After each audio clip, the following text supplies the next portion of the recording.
It's your boy, Queso Big Dipper. I am back.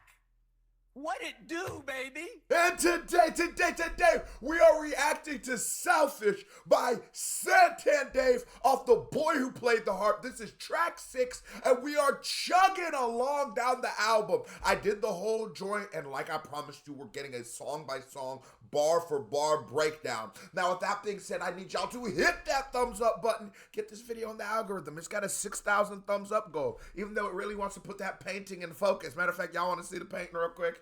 That's the painting in focus. Okay, camera, bring me back. Hit that thumbs up button, y'all. Let's get it.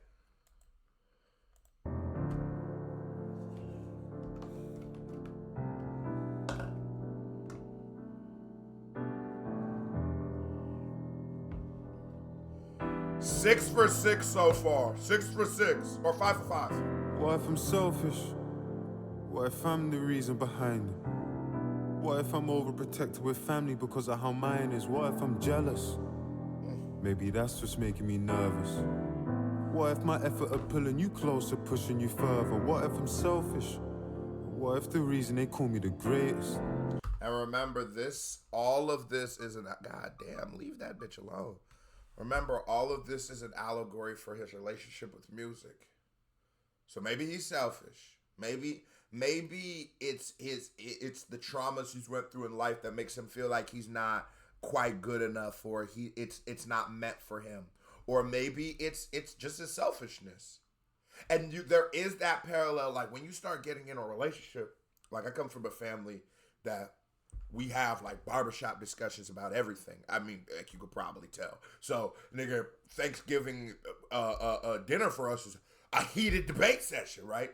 That's something that not everybody's used to. You get into a relationship, you start realizing, like, damn, I be arguing about everything. I don't know how to shut the fuck up about nothing. And you start realizing, like, damn, do I carry this thing? And that's not even necessarily something that I'm ashamed of. Thank God I do that, because it's allowed me to build a platform and be able to be the person who gives hours and hours long discourse about and love it. This is what I like to do. But at certain shit, it's like, damn, not everybody built like that. Some people see that as like an insult or see it as like a confrontation kind of situation. You gotta learn to deal in that existence. What if I'm overprotected with family because of how mine is? What if I'm jealous?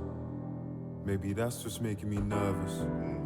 What if my effort of pulling you closer, pushing you further? What if I'm selfish? And what if he pulling you closer is like, maybe this time that I'm taking trying to make the perfect music is making me get further and further away from the success. And now I know about this thing. It's like that, and maybe I'm jealous bar means a lot more if you know how the song ends. What if the reason they call me the greatest is also the reason that me and you living on different pages? What if I'm too much? What if I settled and I didn't fight? What if my fear of doing it wrong's the reason I haven't been doing it right? What if I'm selfish? That's just like many artists struggle with that perfectionist, but I believe we use that as a cop-out. I think putting out your art is one of the most terrifying things a human being can do, and unless you've ever done it, you will never understand the kind of confidence and vulnerability you have to have for your music, and there's almost a brick wall you have to build, but you have to leave enough holes to where you can receive some kind of feedback. It's a tough, draining thing, and most of us creatives started creating from a place where we were just making songs in our room, or shit, maybe just making songs in our head, and there wasn't this pressure and these stakes.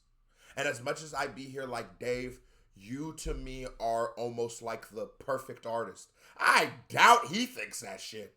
And I'm sure he sees this guy breaking this record or this person doing this, and someone might be putting out like and I like this artist I'm about to use, like a Central C. Central C is giving us a lot more fast food music than anybody, than Dave ever would. There's like 6 Central C verses where I can tell you exact lines he's used from this song to this song to this song. And he's still awarded, and he still reaches the top of Billboard charts and all kinds of shit. Maybe he's like, Dave's like, why am I sitting here for 4 years doing this? Is it making me less popping than this nigga? There's a competitive energy to it. Even if it's not hating, just he wants to compete. He wants to be the best. And I will say this fast food world we live in, it does incentivize you to do that. It does incentivize you to make the songs with Ice Spice and Sexy Red, but do you see the way that the culture stopped when Dave dropped? We didn't stop like this when CRG came out, even though it was a great album. We did not stop like this. I do believe you need to up the output, but don't get to the point where it's fast food. But I just think, Dave, like, you should never fear the quality of what you're creating, because you write with something. Nigga, there is something behind you when you're writing these words. I don't know what you want, but nigga, you got the harp. You literally have a harp. What if the kids just want to be kids and don't want to live in and out of the news and chill and don't even want to be rich? And what if I'm so self-centered that I don't even realize what I could miss? And what if I'm falling in the abyss? Maybe it's... Yeah. Maybe it's dark, maybe it's day, maybe it's too many nights in LA. Look at the house, it's sorry and still. All of the feelings we hid in the hills. Maybe it's you, maybe it's me, maybe the media or the provoking. Gave you my heart, I laid it bare. Funny you went and you poked it. What if it's better with me out of the way? What if it's better with me out of... Like, what if it's better with me out of the way? What if I'm poison? What if I'm cancer? What if I'm dangerous and I'm wild? Look in my eyes and seeing a child. What if he's broken? What if he's scared? What if he's ostracized and vilified? See, peace is just an illusion. Ain't got a home, I live in confusion. What if I'm selfish? Forever, forever, forever I managed to... This nigga said, those of us who grew up poor. You ever heard the expressions, hard times make hard men, and hard men make soft times, which make soft men. Soft men make hard times, which makes hard men. That's the cycle we live in life. And I think Dave said something that was so brilliant.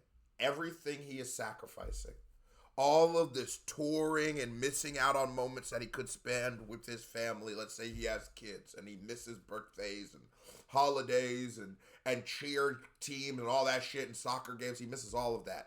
All so that these kids could be awarded a life better than he had. In awarding his kids this life, they've never had that life you had, so they don't even have the perception of, oh, this nigga's busting his ass like this, because you could really live in a place where you have to live with rats and roaches and you have a molester up the stairs, all kinds of shit going on in these projects. And so your kid's just thinking about what he didn't have. Because what I've learned, I lived with a guy whose parents were multi-millionaires, took this nigga to Disney World, I think like 3-4 times a fucking year. I've never even been to Disney World. And he still complained about his life, and he complained about how he can't go to Disney World now that he's 18 because he's an adult, and that's not fair and all that stuff. And I sort of realized, like, God, we all gonna bitch. Everybody is gonna bitch. Some of us feel as if our reasons to bitch are valid. And maybe the world does validate some of us. Like if we grew up in extreme poverty, everyone sort of agrees that that's a struggle.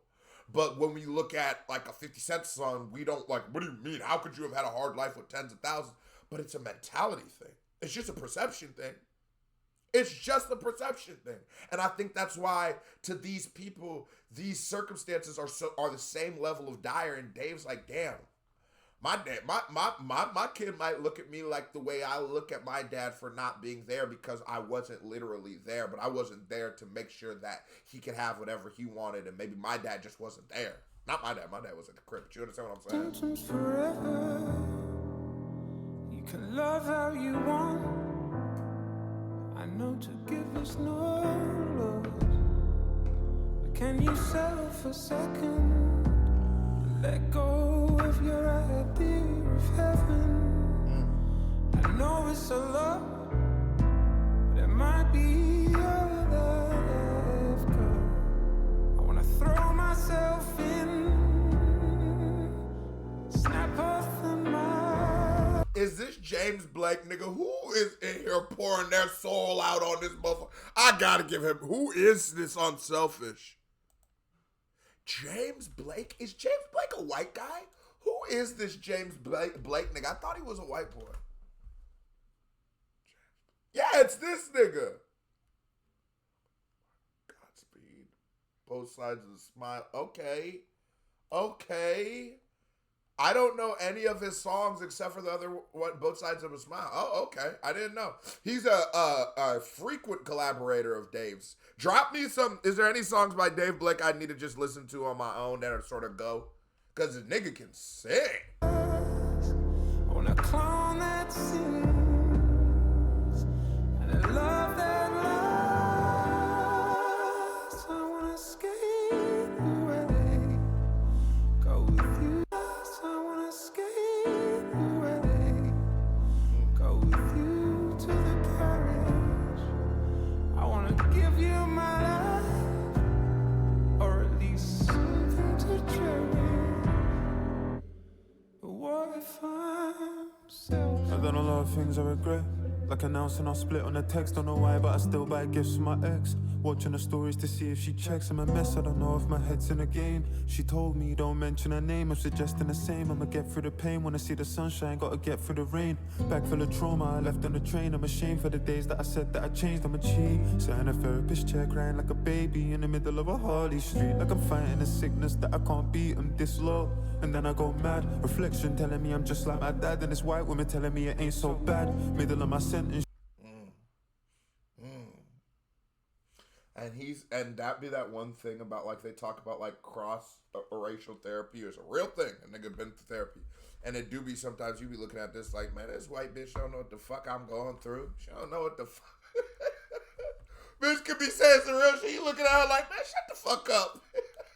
She cut me off like, sorry David, we don't have any more time. And telling me it ain't so bad. Middle of my sentence, she cut me off like, sorry David, we don't have any more time. The appointment till 4 and it's 3:55, bro. I feel like she wouldn't even care if I died. Man, I tried all this therapy shit.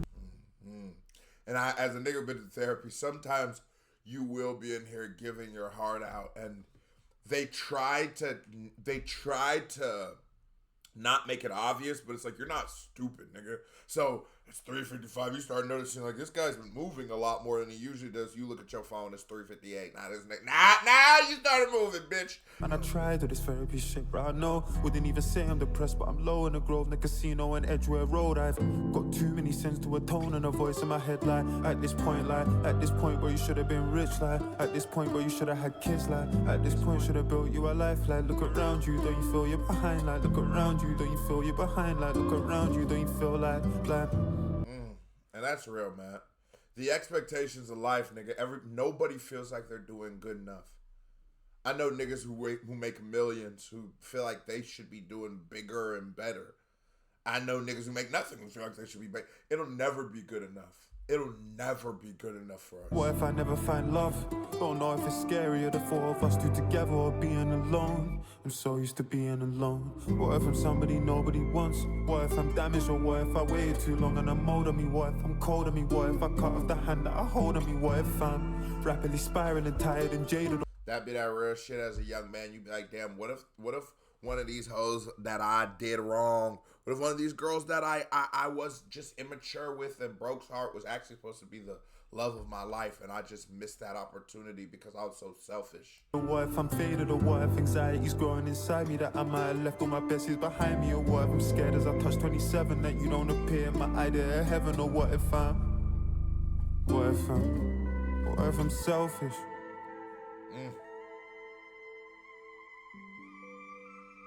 God, what an album! Oh, hit that thumbs up button. We on to the next one. Follow me down the journey. We're going to make this a playlist. The Boy Who Plays the Harp, the perfect album. We out. Hit that thumbs up button.